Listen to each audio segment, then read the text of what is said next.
My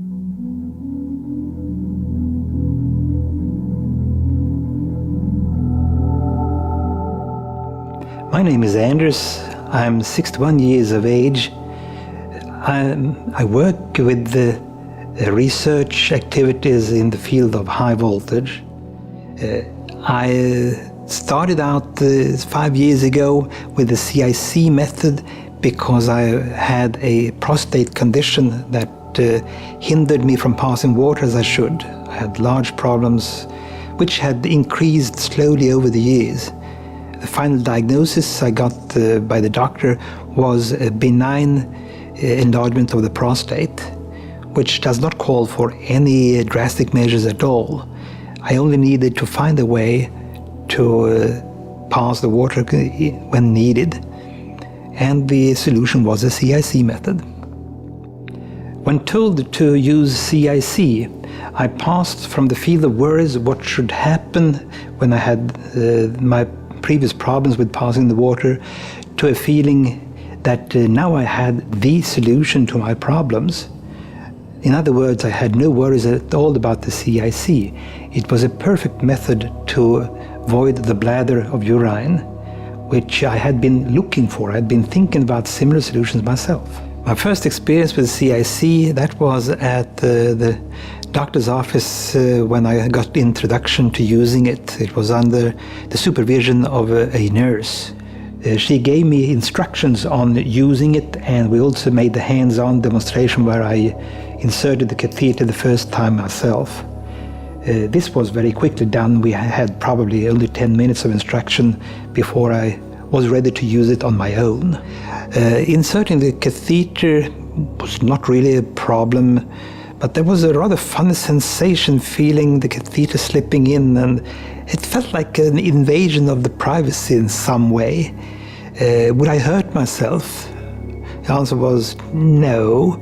There was a sensation, no real pain, but you could certainly feel that it went through and into the bladder. Inserting the catheter may sometimes be a problem when the catheter reaches the prostate. The reason in my case is that the prostate is enlarged, and probably the urethra has a bend just before the prostate. You just can't get past that. The thing to do then is to pull on the penis to straighten, and then it will slip in. Apart from that, I've experienced very few problems. And withdrawing the catheter, also no problem. You do it slowly and it just slips out. The influence on my daily life and the quality of life when starting to use the CIC and Lofgren catheters has been a very positive influence, because I never think about it. It's just an ordinary part of my daily life. I don't have to worry about having a toilet on hand, knowing where it is, because I need to go to the toilet as often as I did before I had the problems with the prostate. I have the catheters available at work, in open view actually. I grab them and go to the toilet for anybody to see, and nobody does see it. At home I have them also easily available. On travel I have to see to it that I have them with me. But that's more or less the extent of the impact on my daily life. The main impact being that I lead a normal life. When you go on travel and you are a CIC user, the most important thing is to ensure that the water that you use to moisten the catheters is suitable. In many countries the tap water is sufficiently pure, but if there is any doubt whatsoever, you must have your own water supply, and I would suggest using the catheters with internal water cachets. To insert the catheter, you could probably do that in almost any position. Myself, I prefer to sit down. I could probably stand up as well, but I think it's more convenient, that's all. But I think that's probably up to each person to find out which is most convenient. Using the CIC, I'm now back at the type of life and schedule I had before I experienced problems with the enlarged prostate and the inability to pass water when I wanted to. Now I can plan things just as before.